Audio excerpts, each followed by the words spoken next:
पटाइए नहीं रहा तो पैसे मिला। बाउंड्री से दूर हट जाओ, बाउंड्री के अंदर कोई नहीं रहना चाहिए। वो क्या मोटरसाइकिल का नहीं हटा रहा है, वो देखिए तो काले मोटरसाइकिल आ रहा है। बारिश नहीं है, उसको मोटरसाइकिल के नीचे पकड़ के बारिश है, उसका अंधा हो।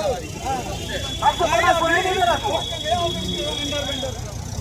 उधर जाओ, छोड़ दो, लाइट छोड़ दो साले का।